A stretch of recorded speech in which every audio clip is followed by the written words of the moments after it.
American Gods, season 1, episode 8, Come to Jesus.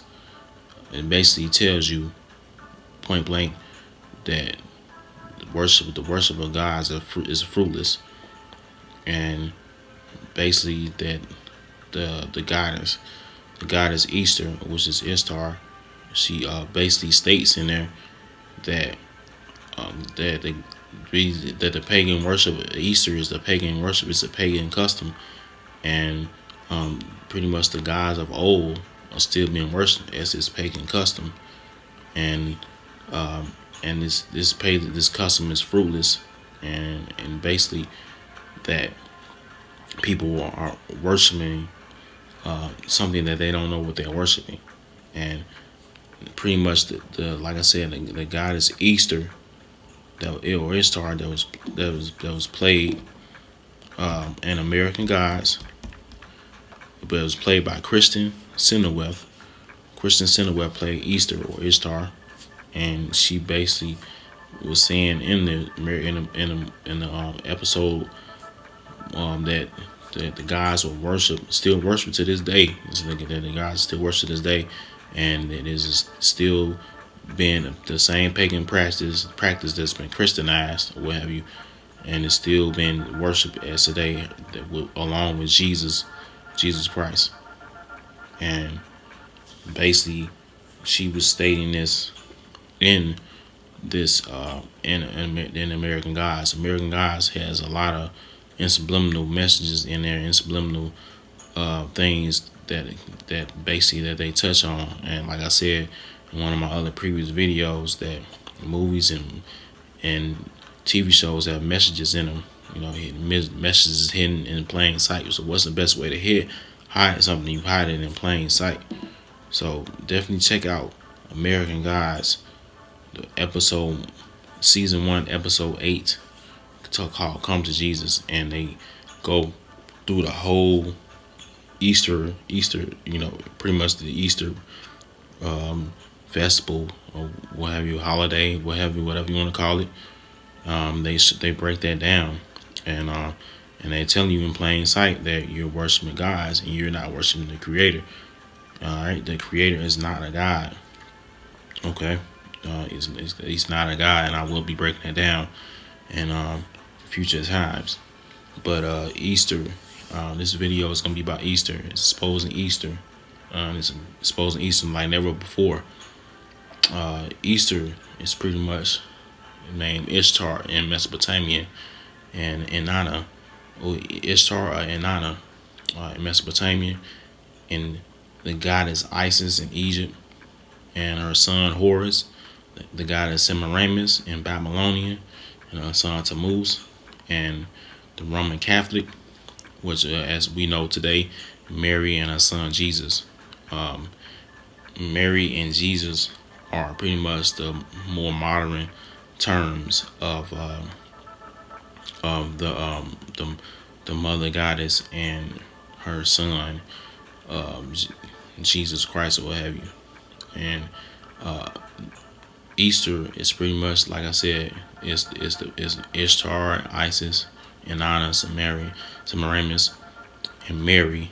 And Mary was the Queen of Heaven. All right, all these manifestations are the same, which are Satan, which was the Queen of Heaven. And like I said, yes, I will be breaking that down in future videos. But yes, the Queen of Heaven, that term was given to Satan. All right, so there's another manifestation of Satan, which is in disguise as Mary, and which was a Babylonian Semiramis, which was Egyptian Isis, and Mesopotamian Ishtar, which is Easter now. Okay, so all these are the same manifestation, or the same entity, which is Satan, the devil. All right, so I will be getting up into that, and I will be explaining the real true identity of Satan in later videos. But right now, I'm breaking down. I want to break down Easter. This is what I'm breaking down.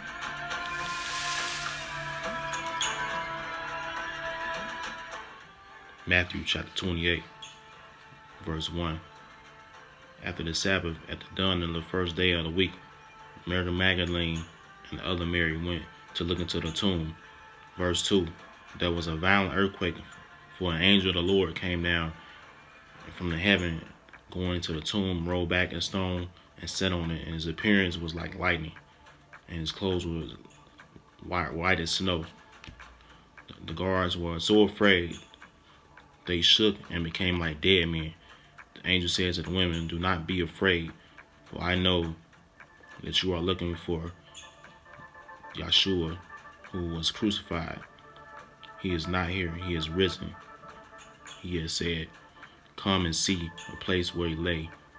Then go quickly and tell his disciples, he is risen from the dead and is going ahead of you into Galilee. There you will see him. Now I have told you." That is basically saying that the Sabbath is on the first day of the week, when it began to dawn on the first day of the week. Okay, this after the Sabbath. After the Sabbath, when it began to dawn on the first day of the week, Sunday is the first day of the week. So that means that he was arisen on Saturday, which is the Sabbath. Okay, so let's do the math. It said that the Savior was in the grave 3 days and 3 nights. So it says, Matthew 12:40 says, "For as Jonas was 3 days and 3 nights in the whale's belly, so shall the Son of Man be 3 days and 3 nights in the heart of the earth."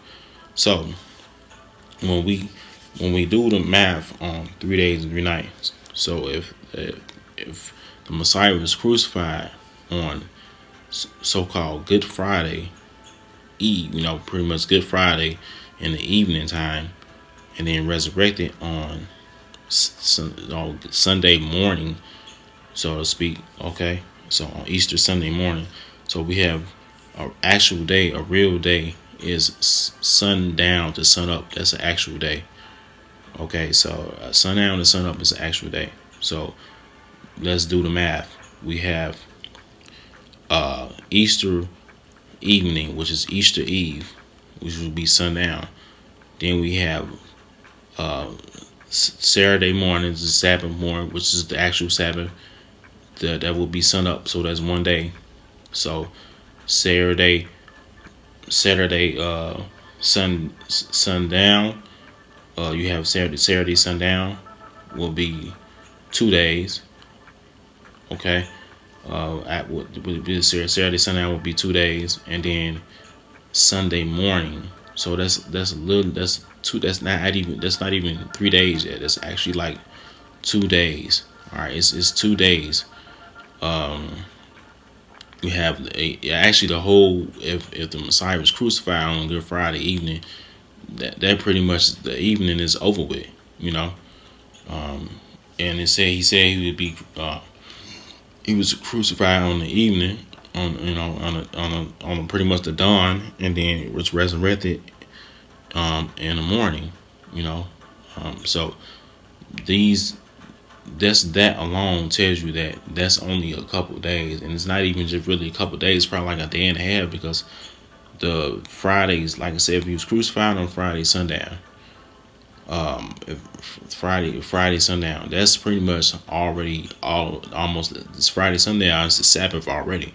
So it's really not even 2 days. So that's pretty much like a day and a half. So we got about like a day and a half. If you go back and you check and you research and you see that the actual day before things were changed from the Roman the Roman Catholic Church changed things, as it says in scriptures, like they would. The Roman Catholic Church changed things. You will see that sundown to sun up is a day. It's a full day. So we're saying like a day and a half in between that time, between Friday sundown to Saturday morning sun up. That's pretty much like a day and a half. It's not even, that's like half the time. So what's the real feasible would be Wednesday sundown.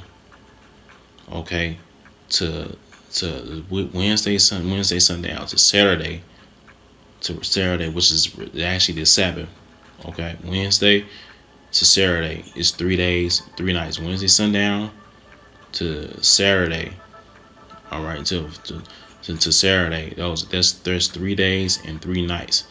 All right, like you see on the chart, it's 3 days and 3 nights, and that's the actual Sabbath. He's actually crucified on.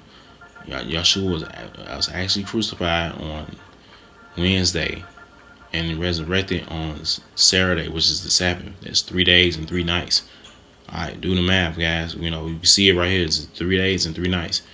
So just that alone destroys the whole notion of the Good Friday or God Friday, and the Good Friday and Sunday, you know, which is dead of sun god, you know, which is pretty much the sun god, and their sun god, which is not the Savior, was resurrected on Sunday. All right, so like it said in the scriptures, the Catholic Church, you know, back with Constantine's and things, that sort of changed everything, changed the times and the seasons, and pretty much put a spin on everything, which makes no sense. But the power of deception is really strong, because it convinced people that Friday to Sunday is 3 days and 3 nights,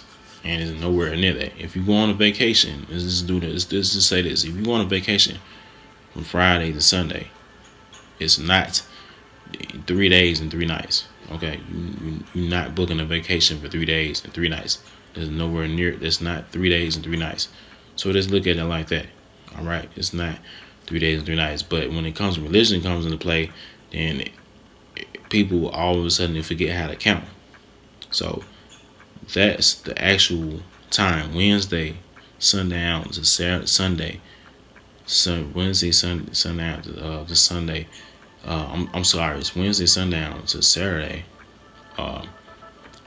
Would be the Sabbath. You know, was he was resurrected on 3 days, 3 nights. He was resurrected on the Messiah was resurrected on Saturday, which is the Sabbath, or seventh day. All right. Even in the dictionary, it says that Sunday is the first day of the week. So how did Sunday become the Sabbath? Sunday is the first day of the week. So let's look at that. We got to be vigilant with these things, and we got to look into these things and stop letting religion stray us away, and start looking in the scriptures and manifesting on the scriptures more, because most of the churches don't even follow the scriptures, period.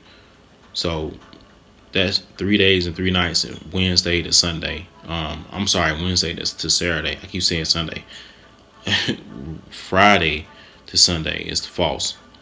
Wednesday to Saturday, or to the seventh day, you know, that's the truth. Okay, so that's basically when the Messiah was crucified on Wednesday, resurrected on a Saturday. So, and the Saturday is the actual Sabbath, and the names of the weeks are named after gods. So it's really like seventh day is what you really call it. So the names of, like I said, the names of the weeks are giving reverence to gods. It's just pagan practices that's been Christianized. That's all they're boiled down to. So we just destroyed the whole notion of the 3 days, 3 nights. And like I said, it's simple math, but the deception of religion is so strong. The deception of the devil is so strong that can't even count 3. So that's pretty much, you know, manifest on that, and think about that. You know, do the math on your own, and you just, you know, soak on that and pray about it. And but Easter has nothing to do with the Messiah at all. Period. It has nothing to do with the Messiah. Yeah, I mean, at the end of the day, all these pagan customs and things of that sort are just something that's been crammed into this whole Easter thing. And the whole Easter concept is pagan. You know, pagan origins. It has pagan origins.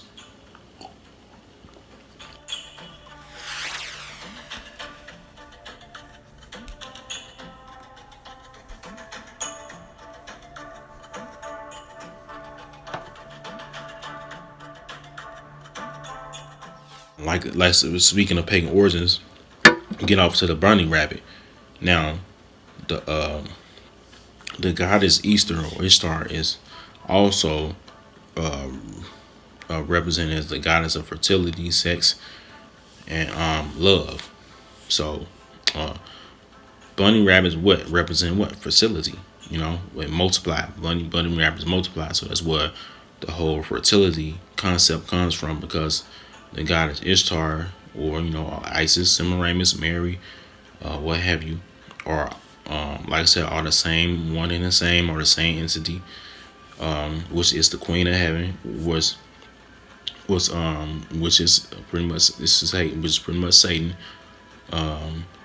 and all these and the bunny rabbit represents just another concept of the mother goddess, which represents fertility, and it pretty much the goddess of fertility, love, and sex and lust and things of that sort. Bunny rabbits don't lay eggs. That's ridiculous. Now, another thing of the concept of eggs, when we get off into the egg, is another concept of that is when the mother goddess came down here, she was supposed to come down here in a giant egg, and an egg hatched. And there's other stories of other different gods and goddesses coming down in the egg, and an egg hatched. That's symbolic of being self created, self bringing self existence to it. It's one itself trying to mimic the creator, because the creator Yahweh is self existent. He's brought about on his own. He's not like no one saying that the creator has a mother and a father. He doesn't have a mother and father. He's self-existent. He's omnipresent, self-existent. And the beginning and the end. That's what that means. The beginning and end. He's self-existent. And so the concept of an egg is concept, which is self-existent. When you if you have eggs, because a lot of things that people say it was always been the argument, was come first, the chicken or egg. So that goes back to the egg being self-existent, and the mother goddess was pretty much said to be self-existent, coming down, hatching out of an egg, which is she's pretty much self-created. She's created herself. That's what pretty much what it boils down to, and that's what the concept of the bunny rabbit, and one of the concept of the eggs. But the concept of egg coloring, it gets more sinister. But first, we want to get off into Easter Sunday.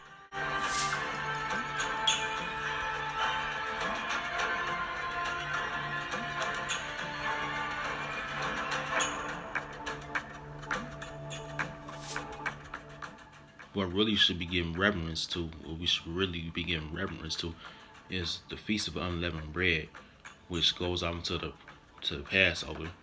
The Feast of Unleavened Bread is pretty much you take all your leaven out your bread, which is leaven, which is yeast. Take all your yeast out your bread, and you give reverence to the Most High by taking all your yeast out your bread, which is your leaven, and you take that out your bread, and you get like flat bread and things of that sort that doesn't have any yeast whatsoever in it, and you give reverence. You're giving up yeast, and you're giving up yeast and giving reverence to the Most High that way, and you're basically that goes off into the Passover, which is during the all this is going on between the New Year is when the spring comes in. The real New Year is when the spring comes in. The New Year is not January 1st. The real New Year is when the spring comes in, and the blooms, everything begins to bloom. The flowers, trees, etc., things of that sort, and it makes sense because everything is coming anew. The cross buns and the glazed swine. So cross buns, it says basically baking cakes. Jeremiah 7, chapter 7, verse 18. The children gather wood, and the fathers kindle the fire, and the women knead their dough to make cakes to the Queen of Heaven, and to pour out drink offerings and other gods that provokes me to anger. Well, that's clearly stating that the Most High does not like these practices, or you're giving reverence to the Queen of Heaven when you're feasting on your Easter feast days, what have you, your ham and all that, things of that sort, cross buns or things of that sort. The Queen of Heaven, okay, which is, like I said, Ishtar is the Queen of Heaven.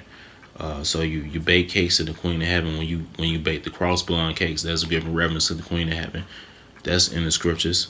And also the glazed wine, which is Leviticus 11. The scriptures clearly tells you that you shouldn't eat wine, that is unclean. So what are the churches following? What are they following? Like, these churches are following a false doctrine and making up their own doctrine. And when things in the scriptures, they don't point out things like Leviticus 11, how the swine is unclean, but you eat some wine on Easter. And you have your Easter ham. That's one of the main attraction of Easter is the Easter ham. Just like the main attraction of Thanksgiving is the turkey, the main attraction of Easter is the Easter ham. So, if the pastors or the preachers or what have you, the churches really reading the scriptures, then they wouldn't even eat pork, because it clearly says in the scriptures that you should not eat pork that is unclean. The swine is unclean to you. So in the swine, the turkey, the swine leg, the pork leg, the pig leg is the ham hog, or whatever you want to call it, is the main attraction of Easter. Is the main course of Easter.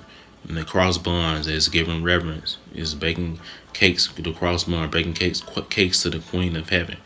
Okay, and the glazed swine, the glazed pig, the glazed the swine is an unclean food, and it's a forbidden food to eat. But it's still in the main course, and it's still supposed to be followed. If the Christians are following by the scriptures, then why do the Christians eat pork? So that breaks that down. That debunks that notion.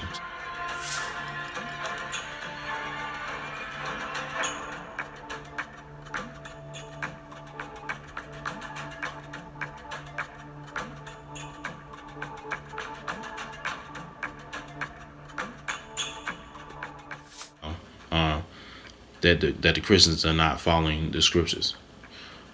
Easter egg coloring represents the pagan rituals of blood sacrifice. Okay, the pagan rituals of human sacrifice, child sacrifice, and they would sacrifice the sacrificial child, the sacrificial virgin, whatever, or whatever sacrifice, and they would dip the egg in blood, and that's what the concept of dyeing the egg comes from.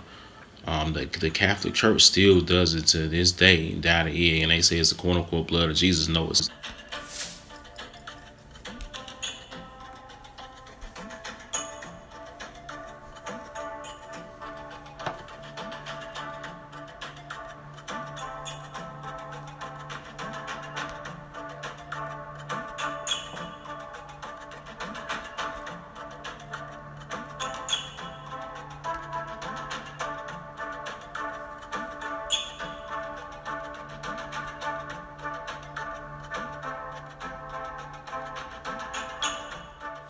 sacrificial blood of ritualistic sacrificial blood of children, women, and whoever. It could have been animals too, but that's basically what the concept of coloring the egg. So when you coloring your egg, that represent you dyeing your egg. That's represent you dipping your egg in a child's blood, or a woman's blood, or innocent, innocent child or woman, or just a sacrificial person, period. You're dipping your egg in that, and in the blood, pretty much, and that's what you represent. Even though you're maybe coloring your egg, different colors, but that's what that represents. So this is a very demonic, satanic holiday, and and the churches they celebrate these pagan holidays, which were always pagan. They always been pagan since the beginning of time, and it has got Christianized by the Roman Catholic Church, which means that it pretty much got a stamp of approval. They still do the same customs and things of that sort, the same rituals and things of that sort. Behind closed doors, they do the same rituals and things, everything, ritualistic things like that. So Easter is another pagan, demonic pagan holiday, and that was Christianized by the Roman Catholic Church, and it has demonic pagan origins attached to it, and has nothing. I want to stress this enough. Has nothing to do with Yahshua Messiah, the Savior. Has nothing to do with the Savior whatsoever. Has nothing to do with creating Yahweh whatsoever. It's a pagan holiday, and it's pagan origins, and it should not be celebrated, or it should, if the churches really follow the scriptures, it will not be celebrated, and it will not be exalted, as something as a righteous day. Is not a righteous day. It's a demonic pagan holiday that gives reverence to the Queen of Heaven, or Satan, and that's pretty much what it boils down to. And like I said, all the manifestations that I just named are the different manifestations of Satan, and the whole Easter is in consort is pretty much giving reverence to the devil. That's pretty much what it boils down to. And once you dip your egg, when you dip your eggs next time you dye your eggs, and you dip them in the dye, just remember, you're dipping your eggs symbolically in the sacrificial blood of innocent people. Okay, so keep that in mind, and before you celebrate this satanic demonic holiday again, this is Easter exposed like never before, and I will be exposing other holidays, and I will be this is called the Bible Explained. I will be explaining other things that are unexplained about the Bible. Until the next time, you guys like, comment, subscribe. Hope you like the video. If you like the video, like the video. Just like it on the video. Subscribe, comment on the video. Let me know what you think. Hit the notification bell when you want me to send out. When I send out other videos, when I make other videos. And you guys have a blessed day. Peace and blessings.